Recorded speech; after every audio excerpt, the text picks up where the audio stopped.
Looking for a place where faith comes alive and lives are transformed? Welcome to Standard Life Christian Center, where Jesus is Lord and lives are made whole. Raising sons with selfless spirit.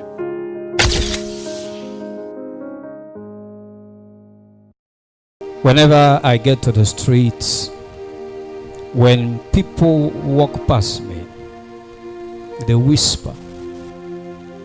Some laugh, some utter few words. And one day I came to the class to preach.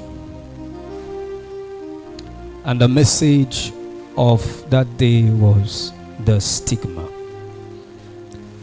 I did not know that a young lady was listening to me that has gone through hell in campus, that has lost hope and was only waiting for death. What happened that period was a very challenging period of my life. I didn't know how to live outside the hospital for 3 weeks. I was like a thread. When I walk past, people murmur. People speak. People laugh. I became a comic art for others. That period, I had lips, but I could only utter tears. That period, I had eyes, but I could not find sight.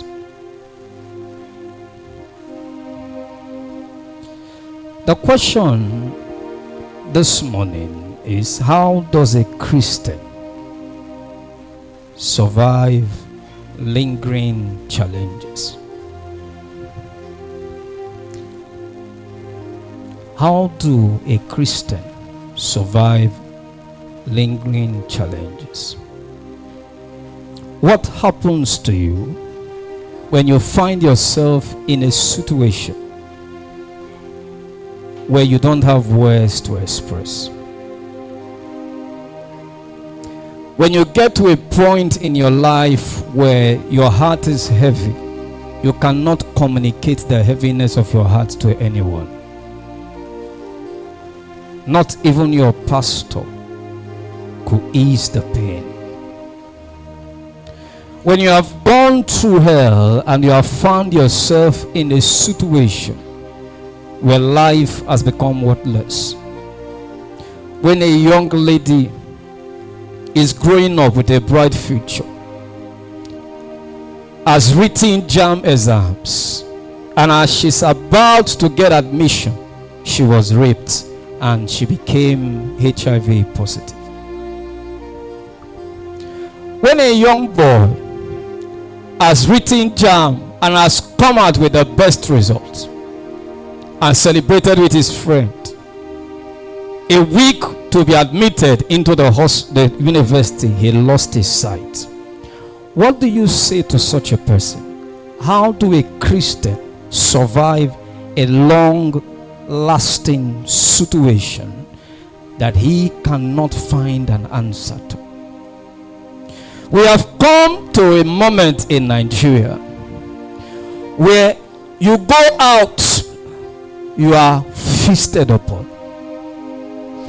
You come in, the challenges of the house drown you. You call brothers and sisters, they are struggling in their own challenges. You run to your pastor for solution. You notice that even your pastor has his challenges. How does a Christian survive long lingering situation and problems that have refused to go? We have come into the end time in this earth. If you don't know, one of the tools that the devil is going to use in this generation is to choke you as a Christian. How do you come out of this? How do you survive it? In Psalm 51 verse 1, the Bible made a statement. A Christian cannot survive long-lasting situation without understanding God's merciful love. It says, have mercy upon me, O God, according to thy loving kindness, according unto thy multitude of thy tender mercies. Blot out all my transgression. The first definition of mercy is when a price is fully paid. The second definition of mercy is when a man did not receive the recompense, the consequences of what he deserves. That is what mercy is. Why is it important to understand God's mercy? You will come to a situation in your life when you have prayed for 1 year, nothing happens. You will come to a level in your life when your Christian life has matured to a level. You will call on the name of God for 10 years, God will not show up. A baby Christian will pray for 5 hours and get an answer. You will engage in 2 months fast, nothing will happen. Paul said, I learned obedience by the things I suffered. With all the miracles, all the signs and wonders, he had weak eyes. There were days where the people around him felt like plucking their eyes out and giving to him. But with all the power, with all the miracles, with all the signs and wonders, a man that was beaten by serpent, and he shook the serpent into the fire, and the serpent burnt to ashes, and they came to him to worship him as God. How powerful, how strong. The display of God upon his life was so strong and so powerful that men wanted to worship him. But Paul has a problem of sight. His eyes was an issue.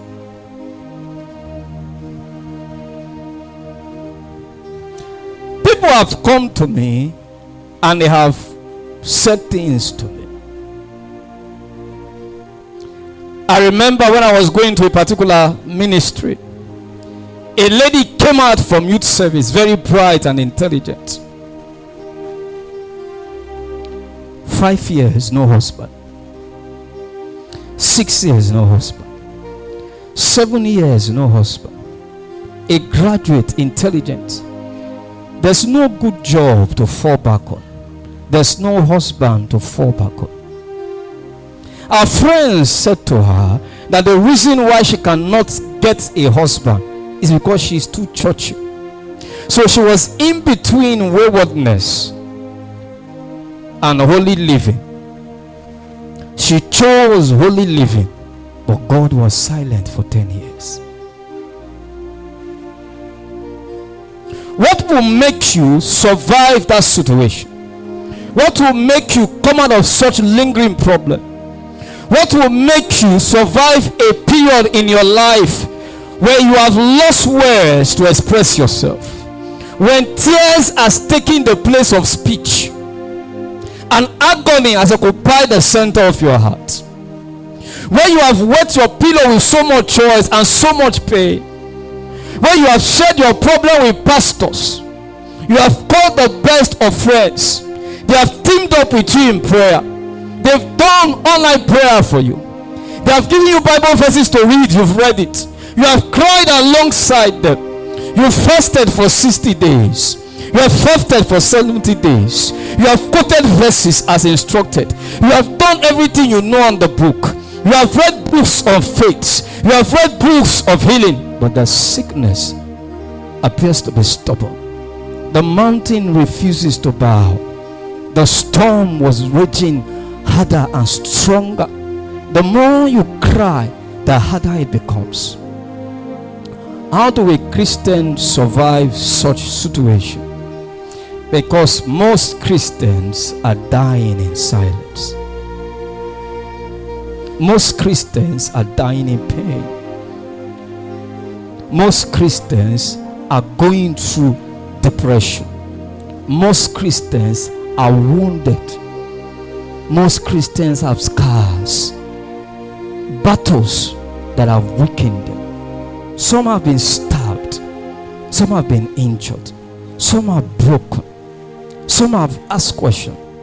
Is it true that God answers prayer? This was the problem of David. Psalm 13. Project it on the screen. What do you do? How long wilt thou forget me, O Lord?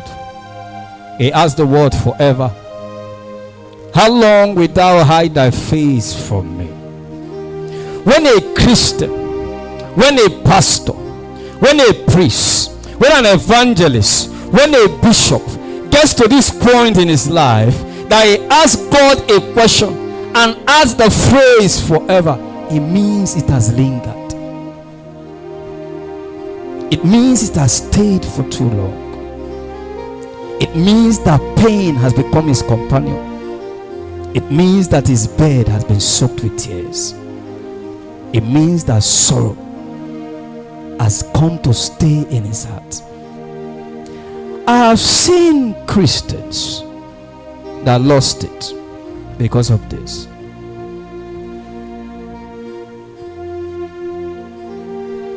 I've seen Christians that lost it because of this. If you work in an office for 10 years and they refuse to promote you, your house rent is going up, your expenses is increasing, people in your company are stealing to make amends, but as a Christian you can't steal. So the more you stay in that company, the poorer you become. The more you stay in that place, the more difficult life is. There are things you can't do, but how do you survive? How do you come out of this quagmire? How do you survive this pain? Is what I want to explain to you this morning in the next few minutes. I have been a man that I've seen sorrow. I've seen pain. I've known what agony is. I've understood the definition of mockery. I've walked into a place, sat down, and people stood up and walked out because they thought I was carrying a terminal disease that is transmittable. I've cried to God for 7 years and God was silent. I've wetted my pillow with tears. My heart has been broken severally. Friends have stabbed me repeatedly.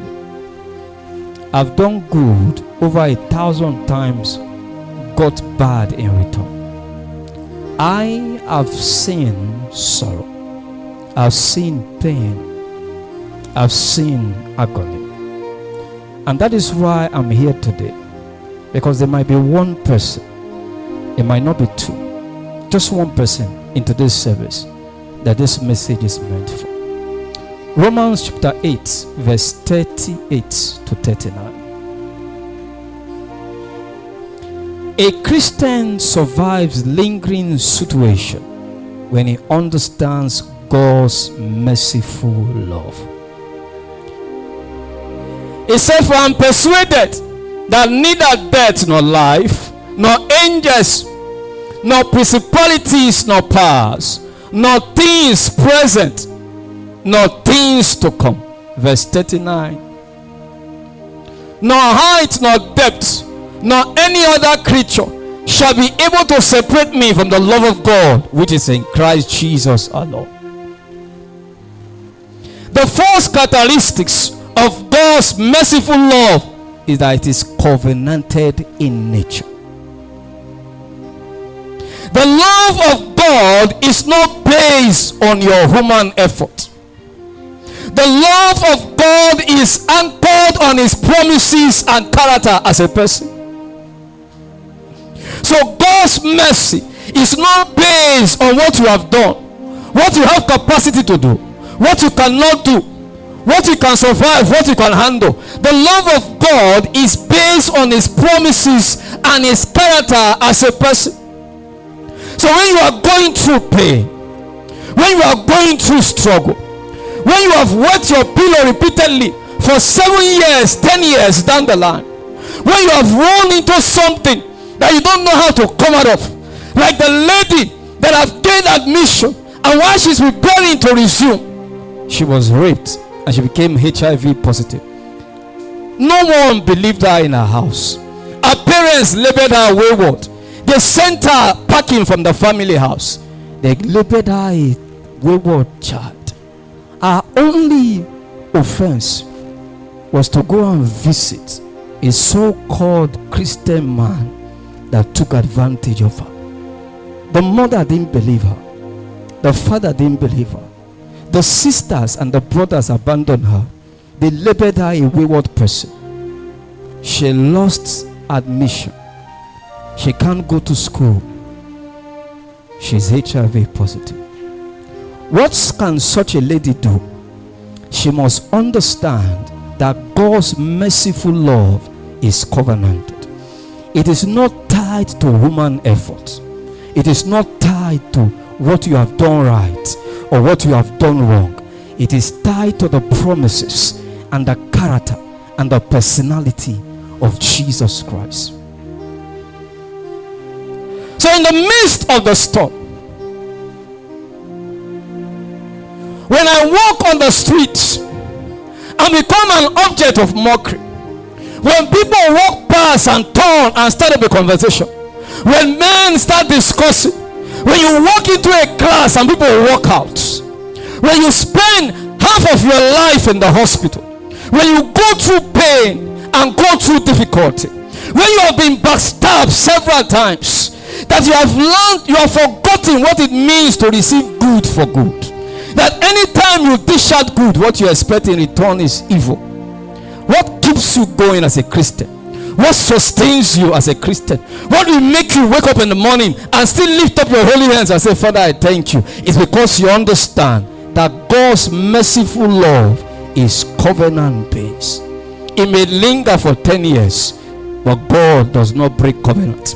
It may linger for 20 years, but God does not break covenant. It may linger for 30 years, but God does not break covenant. The man was at the poolside for 38 years. He has lost all sense of hope. But one day it has been destined that a Messiah will walk by that pool. And when he walks past, it's 38 years of sorrow. It's 38 years of shame. It's 38 years of agony. It's 38 years of crying. Is 38 years of abandonment. He said to Jesus, whenever the water is stirred, there's no one to carry me for 38 years. Other members have people have family members. When the water is stirred, their sons will throw them in. When the water is stirred, their daughters will throw them in. When the water is stirred, their uncle will throw them in. When the water is stirred, their auntie will throw them in. When the water is stirred, their best friend will throw them in. But in my own case, whenever the water is stirred, there's no one. I don't have a father. I don't have a mother. I don't have a wife. I don't have children. I don't have uncle. I don't have cousins. I don't have a best friend. There's no one. Each time the water is stirred, I stay by the poolside and I see the miracle of others. I see the fellow man that came there with me, that has been there for 10 years, that came crippled, was thrown into the water. He walks past me, his whole is walking home. Each time the water is stirred, I see a blind man that has been by my side for 15 years. He's thrown into the water. He has regained his sight. He walks past me and waves at me while leaving. Each time the water is stirred, I see a man that has leprosy. He was thrown in. His skin has been redeemed. He walked past me and waved goodbye. For 38 years he waited. But you know why? The love of God is covenant based. Because it's covenant based, it might linger, but it cannot be broken. And the covenant of God for a Christian is not based on human effort. It is based on the character, the promises of God, that cannot be altered. So Paul said in Romans chapter 8, verse 38 to 39, he said, nothing shall be able to separate me from the love of God, nor principalities, nor powers, nor height, nor circumstances, not trials, not crying, not weeping, not backstabbing, not anger, not pain, nothing, not disappointment shall be able to separate me from the love of God. Why? Because I know that God's love is covenant driven. The second characteristic of God's merciful love is because it's enduring forever.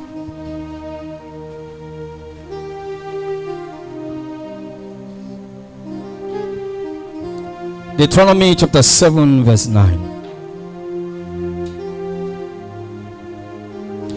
Deuteronomy chapter 7 verse 9.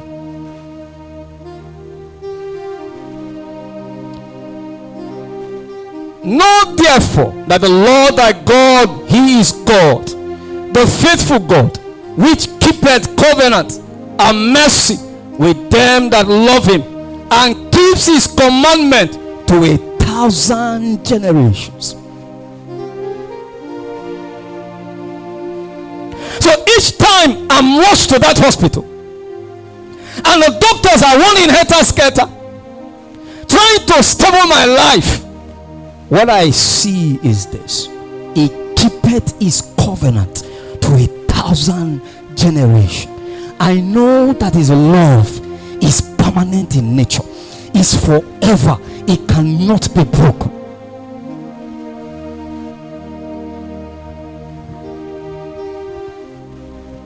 So each time you are in that marriage for 15 years and 20 years, you have struggled all through life. You have seen all your friends you graduated with. Not a single one is as poor and wretched as you. You must understand that God's merciful love endures forever. When God says endurance, what God is saying is forever. When God speaks patience, when what God is saying is forever. That was why David asked, will thou abandon me forever? Because the only way God can fail you is if it's forever. God's merciful love is endurance in nature, is everlasting. So you might be going through pain. You might have stopped going to church. You might have abandoned Christianity. You might have listened to messages and pastors. People might have said things to you. You have lost all sense of what Christianity stands for. They say pray, you have prayed. They say fast, you have fasted. They say sow seed, you have sown seed. They say be patient, you have been patient. You've listened to messages on faith. You've prayed. They've told you pray for 3 hours. You prayed for 3 hours at a stretch. You prayed till even you started coughing blood. After years of praying and fasting, the situation seems to be worse. You must understand God's covenant love is enduring. When God says stay with me, what God is saying is that I'm forever with you. God walks in eternity. Men live in time. When God says to you stay with me, what he's saying is I'm with you forever. The storm might be raging, the fire might be too hot, the ground might be slippery, the house might be dark, light might have gone out, tears might have dried up in your eyes, agony might have occupied your heart, pain might have swallowed you, you have lost what you look like, you have left the house several times, you didn't bother to look at the mirror because there was nothing to stare at anymore. What God is saying is stay with me. What is he saying? I'm with you forever. My delay is not abandonment. Your cry does not show my absence. Your pain is not a definition of my wickedness. I'm with you. I'm with you.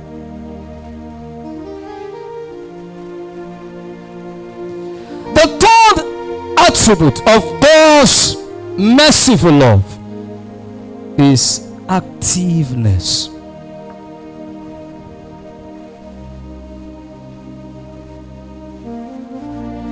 Lamentation chapter 3 verse 22 to 24. Oh, baby, for oh, baby, son, oh, while you are there, oh, we are in you. It is not of the Lord's mercy that we are not consumed, because his compassion fail not. Verse 33. They are new every morning. Great is thy faithfulness. 24. Sir. The Lord is my portion, saith my soul. Therefore will I hope in him. God's love is not a feeling, it's a commitment. Human love is feeling, is emotion based. God's love is not a feeling, it's a commitment. It is active, it is renewable every morning. You can count on it, you can take it to the bank. You can take it to the bank. You can. You can. You can take it to the bank. You can. How does a Christian survive long-lasting struggle and tribulation except he understands God's merciful love? Let's stand to our feet. We are going to Standard Life Christian Center, raising sons with selfless spirit. Join us at 15 Osolo Way, opposite UBA at Jawo Estate, Lagos, Nigeria. Worship with us every Sunday at 9 a.m. Don't miss our healing and communion service every last Friday of the month at 10 p.m. A powerful night of miracles and restoration. Catch Senior Pastor Paul Adumoha live on Lasgidi 90.1 FM Saturdays at 9 p.m. Need more info? Call 0814-834-7456 or 0813-644-3190. Follow us on Facebook at Standard Life Christian Center and subscribe on YouTube at Pastor Paul Adumoha.